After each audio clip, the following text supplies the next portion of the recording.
Good day, everybody. Today we're finally coming to the end of our story of Rumah Batu. It's quite sad because we've journeyed quite a bit. Yeah. Okay. The conclusion, introduction.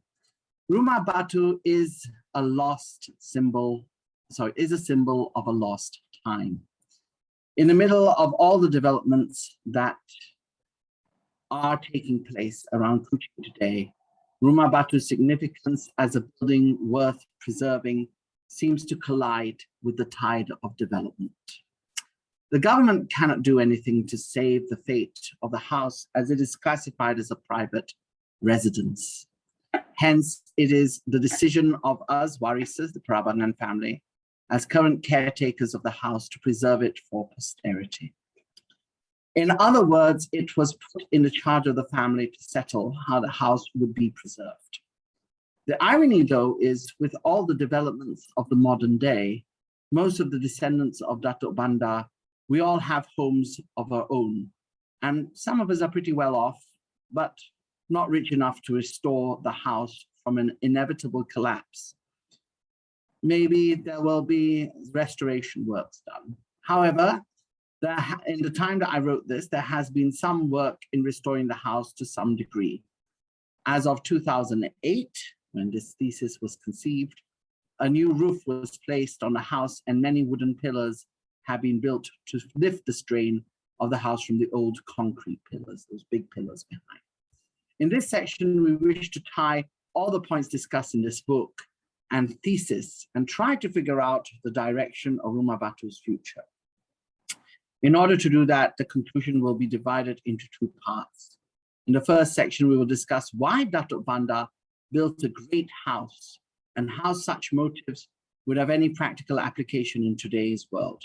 In the following section, we will then look into questioning how we can preserve the house, in addition to some suggestions for doing so. The purpose of Rumah Batu then versus now. Okay, this belongs in another page. Okay. In 1863 or 1894, whichever you like, Datuk Banda Kasim built Rumah Batu to house his family. Yet with this move, he also included all those who descended from him. So all the warises, yeah? The reason why he included his posterity, that means those who descended from him, was because he was unsure how the Malays, his people, would fare in the future. He was quite foresighted in the sense that he was able to see that in the future, his descendants might have trouble getting a place to stay. As we can see today, some of his descendants still remain in this house due to this man's consideration for the future generations. With that, we need to commend his intentions for building Rumah Batu. I'm sure he was aware that not everyone can get an accommodation. You know, it's quite difficult to build a house. So he managed to create a place for the whole family. Right. Albeit noble, according to my father, Abang Ahmad Kasim, times have changed. With that change, it is no longer necessary to house one's descendants, as each deserves a right and chance to choose their own place of residence. People today have many demands which are more complex and complicated than those who came before. For example, the need for security and privacy is a modern, privacy is a modern concern, but was not thought of when Datuk Banda Kasim built Rumah Batu. Privacy was maybe not even heard of, you know? Everyone did everything everywhere, so yeah. This was because in the old kampong Malay village setting, living communally was the way to go. My father and his siblings, as well as cousins, could attest to living in such conditions throughout their childhoods. Yet never would they task their children to such a life due to the modernization of the Malay household, which concerns itself with privacy and security, as noted earlier. Possibly it has something to do with how modernity and crime rates also increase and so forth. So that can also be a concern as well. Also has to do with maybe depleting moral values as well, because when morality goes down, then we all want to take care of ourselves. We don't know what's the reason why. Okay, but nevertheless, today we know one thing for sure. We need privacy and we need security in our homes, something that people in the past did not quite value. So there is a big difference in the values that we have today with the values that people had in the past with our forebears. Yet in spite of all that, Rumah Batu still stands today as a valuable memorial for Datuk Bandar Abang Haji Muhammad Qasim's love for his posterity. Here are some suggestions for the future of Rumah Batu. These are personal suggestions, okay? I would like to suggest that Rumah Batu becomes a living museum for the Parabangan past. I'm sure this suggestion has been going around before. Let it include the history of the Parabangans, Abang-Abangs, for we are an important group in Sarawak's past. It is worth preserving our past for the future to see. You know, so many people grow up today not knowing, they think that Sarawak was formed by the Brooks, and that was our lot, you know? And then when you add all the other groups and races to the cauldron, to the mixture, it's almost as if we have no contribution at all. So it's important to realize that, you know, as being the first person that Brooke came to defend and gained power and authority, we have a great deal of say in how this whole place began. Though at the same time, it would be good to continue to use Rumah Batu to house the descendants of the late Datuk Bandar Abang Haji Muhammad Qasim, who has no home. Furthermore, to house maybe the homeless of Kuching might be another good way to utilize this house's philanthropic character.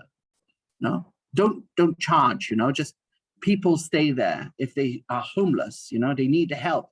And that way the masjid can cooperate with the warisas to have people who are homeless. And it doesn't matter what religion they come from or whatever, as long as they're like, you know, homeless and they don't have a place to stay. Well, a good way to remember Datuk Bandar's big heart is maybe to house them and to help them, but only for those who are really desperate, you know? So like a really welfare for fakir miskin. You know, you got the miskin, you got fakir miskin. So maybe those people, who knows? There's a sense of social justice there. I remember when I raised this point, one of my aunties, Hanja Maimuna, said, it was a very good idea. Okay, so there we go. Well, might be another good way to utilize the house's philanthropic character. Okay, however, in order to do that, there is a need to preserve and conserve the house. So the most important thing first is the upkeep and the preservation of the house. This means if the family cannot help financially, then financial aid should be allotted to the house's preservation from the Heritage Board, the government, and even the mosque. So yeah, and I believe, I'm not so sure about the, we'll call it, the will. What is will in Malay? Watika, is it? Yeah, I don't know about the will. Wasiat. Wasiat, yes. So I'm not so sure about the will, the wasiat of Datuk Bandar Abang Haji Muhammad Qasim, whether in that it's stipulated how the house should be preserved, right? I'm sure it has something to do with mosque or with the keeping the people who are descended from him in housed. So it's all about social welfare. Conclusion. Rumah Batu is not just important for the Parabangan Malays to preserve, but stands as an important monument for all Sarawakins. There would be no Sarawak if not for the Parabangans, okay? We had an important role to play in administering the country for hundreds of years. The house represents that history, which is why I connected that history in chapter 1, and we went through a survey of early Bornean history, because we need to connect it with a much longer past.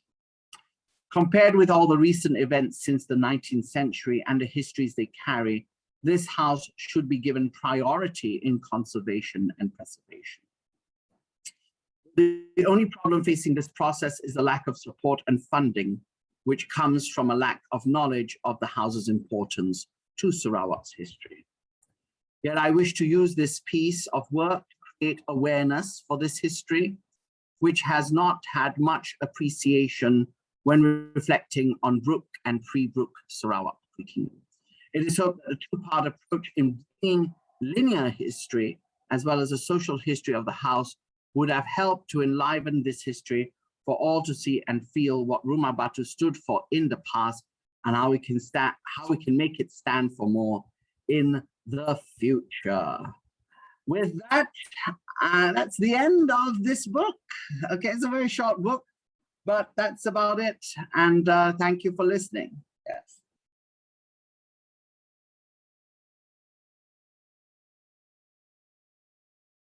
Bismillahirrahmanirrahim. Assalamualaikum warahmatullahi wabarakatuh.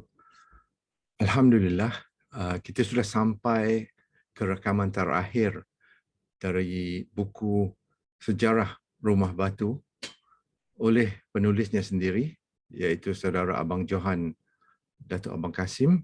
Pertama kali saya ingin ucapkan ribuan terima kasih kepada beliau kerana sudi berkongsi hasil karyanya dengan kita dan mengizinkan Jawatankuasa Pengurusan Wakaf Rumah Batu, Datuk Bandar Abang Haji Muhammad Kasim bin Datuk Bandar Abang Haji Bol Hassan untuk menaik muatkan bacaan beliau untuk buku ini ke laman sesawang kami dan juga kepada YouTube. Ya.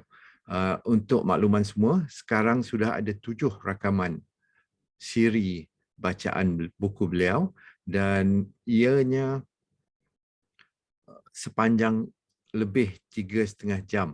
Ya, jadi kalau tuan-tuan dan puan-puan ingin lebih lanjut lagi kembali nostalgia sejarah Rumah Batu juga sebagai pengetahuan kita sebagai waris dan juga pengetahuan umum, silalah ke laman sesawang kami dan juga kepada saluran YouTube channel kami. Untuk kali ini, izinkan saya untuk membuat sedikit ringkasan buku beliau dalam bahasa Malaysia supaya ia lebih terang dan dapat dikongsikan bersama oleh lebih ramai penonton dan juga mereka yang ingin mengetahui mengenai buku ini. Saya akan buat ringkasan dalam bahasa Malaysia seterusnya. Terima kasih. Ringkasan dalam bahasa Malaysia, buku 1 Abad Rumah Batu dari tahun 1863 sehingga 1963, satu catatan sejarah rumah konkrit pertama anak watan Sarawak. Buku ini ditulis oleh Abang Johan bin Abang Haji Kasim. Latar belakang penulis dan buku. Buku ini ditulis oleh seorang waris generasi keempat Datuk Bandar Abang Haji Kasim, iaitu oleh saudara Abang Johan bin Datuk Abang Haji Kasim. Ia bermula sebagai tesis Abang Johan di universiti, tetapi kini telah berubah menjadi satu catatan sejarah Rumah Batu. Catatan ini ditulis dengan tinta perspektif Sarawak dan juga dari silsilah perabangan itu sendiri. Juga dibahaskan ialah asal-usul perabangan, iaitu dari Raja Empayar Purba Majapahit melalui Datuk Merpati Raden Gusti yang tiba di Sarawak pada abad yang ke-14. Buku ini juga mencatat sejarah 100 tahun kehidupan dan kediaman di Rumah Batu yang bermula bila ia dibina pada tahun 1863 dan ianya pada masa itu sebuah rumah konkrit yang pertama di Sarawak. Kemegahan Rumah Batu adalah selaras dengan ketokohan dan kedudukan tuan punyanya, iaitu Datuk Bandar Abang Haji Kasim, anak watan pertama yang mempunyai status kemakmuran yang sebegitu pada masa itu. Adalah harapan penulis yang catatan sejarahnya ini akan membangkitkan semangat ingin mengkaji sejarah kita sendiri. Bab pertama buku ini menceritakan tentang pembangunan Rumah Batu itu sendiri yang dibina pada zaman Raja Brooke. Ianya begitu megah sebagai sebuah rumah konkrit yang pertama di Sarawak. Begitu juga fungsi Rumah Batu pada waktu itu selaras dengan status, taraf dan kedudukan perabangan di dalam pemerintahan Brooke dan juga kedudukan Datuk Bandar Abang Haji Kasim sebagai anak watan yang terkaya pada waktu itu. Perkongsian dalam bab ini adalah dari segi sejarah dan kronologi zaman sebelum Perang Dunia Kedua. Bab kedua dalam buku ini menceritakan 3 zaman berbeza dari tahun 1941 hingga 1963, iaitu zaman peperangan Jepun, zaman gerakan anti-secession dan waktu Sarawak ditakbirkan di bawah koloni British. Pada zaman tersebut juga telah berkurangnya pengaruh dan kuasa parabangan di dalam pentadbiran negeri Sarawak. Juga di dalam zaman tersebut diceritakan juga keperitan hidup para penghuni Rumah Batu, terutama waktu Perang Jepun dan juga pada waktu perjuangan anti-secession. Seterusnya, bab ketiga adalah sejarah lisan mengenai sosio-budaya penghuni Rumah Batu pada tahun 1940 hingga 1963. Perkongsian pengalaman pribadi penghuni Rumah Batu pada masa tersebut adalah hasil temu ramah oleh penulis itu sendiri. Juga unsur dan perspektif budaya Melayu Sarawak melalui peristiwa perkahwinan, kematian dan kehidupan seharian di Rumah Batu, termasuk cerita mistik dan hantu juga dikongsikan bersama. Kesimpulan buku ini, bab 1 dan 2 telah berkongsi kepentingan dan pengaruh politik perabangan di Sarawak pada zaman Raja Brooke dan sebelum Perang Dunia Kedua. Dan pada masa yang sama, simboliknya Rumah Batu sebagai mercu tanda pengaruh dan kepentingan perabangan. Bab 3 melihat pula dari segi sudut sosio-budaya dan keberertian Rumah Batu terhadap mereka yang mempunyai pengalaman sebagai penghuni di Rumah Batu tersebut. Penulis juga memberi cabaran kepada waris Datuk Bandar Abang Haji Kasim untuk mengembalikan status Rumah Batu dari segi fungsi, sumber dan kegunaannya setaraf dengan catatan sejarah keunggulan Rumah Batu itu sendiri. Dari itu, saya mengajak tuan-tuan dan puan-puan, terutamanya waris Datuk Bandar Abang Haji Kasim, menyahut cabaran penulis buku ini untuk kita bersama menggemblingkan usaha untuk mengembalikan keunggulan dan kemegahan Rumah Batu supaya ianya boleh dan akan menjadi simbol keterampilan kewarisan Datuk Bandar Abang Haji Kasim. InsyaAllah, saya bagi pihak Jawatankuasa Pengurusan Wakaf Rumah Batu Datuk Bandar Abang Haji Kasim, dengan ini sekali lagi mengucapkan terima kasih kepada penulis buku Abang Johan dan juga kepada tuan-tuan dan puan-puan untuk mengambil iktibar dari catatan sejarah ini untuk kita sama-sama bekerjasama untuk mengembalikan status dan prestij Rumah Batu. InsyaAllah. Terima kasih.